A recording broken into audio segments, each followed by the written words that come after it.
हमारे साथ कुमार विजय जी भी जुड़े हुए हैं पटना स्टूडियो से। कुमार विजय जी, इस बार पांचवा चरण काफी रोचक लग रहा है। अगर बिहार की जो सीटें हैं, खासकर हम सारण की बात करें, हाजीपुर की बात करें, मधुबनी की बात करें, सभी सीटों पर मुकाबला रोचक है। लेकिन चूंकि बात हम कर ले रहे हैं सारण सीट की, पूरा लालू परिवार एकजुट होकर अपनी बेटी को कह लीजिए कि एक तरह से वहां एस्टैब्लिश करने में लगा हुआ था। लेकिन क्या लगता है, जनता के उत्साह को देखें, जनता को देखें तो कितनी रोचक है वहां की लड़ाई? आप सबों को नमस्कार। देखिए, सारण लोकसभा का जो विधानसभा का स्थिति है, उसमें आरजेडी को लगभग 4 सीट है, 6 में 4 सीट है और 2 ही बीजेपी के पास है, छपरा और अमनौर। तो विधानसभा के सेगमेंट वाइज आरजेडी मजबूत लगता है। लेकिन जिस तरह से लालू जी के स्ट्रॉन्ग होल्ड के रूप में सारण को हमेशा से दिखाया जाता रहा है, एक्चुअली वैसा रहा नहीं है। बहुत सारे मिथक हमारे राज्य में क्रिएट किए गए कि अमुक क्षेत्र अमुक आदमी का।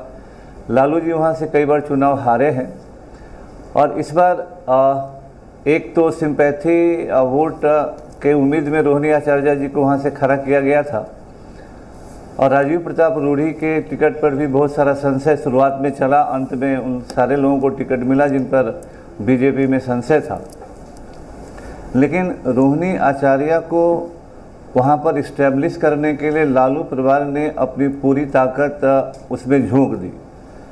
लेकिन वहीं से जो तेज प्रताप जी की पत्नी हैं, उनके पिता भी और उनके बाबा भी बिहार के मुख्यमंत्री रहे हैं, एक रिस्पेक्टेबल पॉलिटिकल फैमिली वहाँ रही है, उसका भी अंडर करेंट कुछ ना कुछ प्रभाव होगा।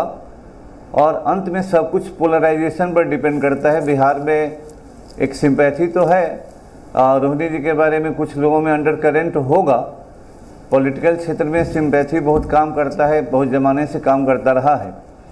लेकिन सारण चुनाव लालू जी के लिए सबसे ज़्यादा प्रतिष्ठा का चुनाव होगा, पाटलिपुत्र के मुकाबले ज़्यादा मैं कहूँगा, क्योंकि रोहिणी आचार्य को इस्टेब्लिश करने के लिए पूरा परिवार दमखम लगाकर सारण में जुटा है जी। और उस तरह से अगर रोहिणी आचार्य हारती हैं तो लालू जी की प्रतिष्ठा पर सीधा प्रभाव पड़ेगा और इसका विधानसभा चुनाव पर भी प्रभाव पड़ेगा। अगर जीत जाती हैं तो एक उनके लिए बहुत बड़ा प्लस पॉइंट होगा, क्योंकि लालू जी वहाँ से हारे भी हैं और जीते भी हैं, ऐसा नहीं है। लेकिन दोनों ही दलों के लिए राजीव प्रताप रूढ़ी के कैरियर के लिए भी डिसाइसिव होगा और चुनाव जीत जाते हैं तो प्रतिष्ठा मिलेगी। अदरवाइज पॉलिटिकल कैरियर पर एक सवाल उठेगा कि लोगों से कनेक्ट होना। और अगर रूढ़ी जी हारते हैं तो उसके लिए मैं पिछले बार भी बोला था, उसके लिए मोदी जी जिम्मेदार नहीं होंगे। बीजेपी के लोग अगर बिहार में खराब स्थिति में हैं, उन लोगों ने हमेशा मोदी जी के कंधों पर सवार होकर ही चुनाव जीतने का प्रयास किया और जहां भी जाते हैं मोदी जी को वोट दीजिए। ये नैरेटिव हो सकता है बहुत सारे जगहों पर अच्छा न चले, क्योंकि आप सांसद हैं।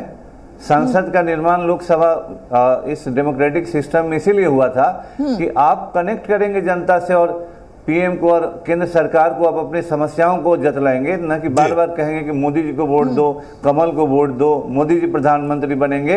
ये सारे सांसद अगर कमजोर स्थिति में हैं तो अपने व्यक्तिगत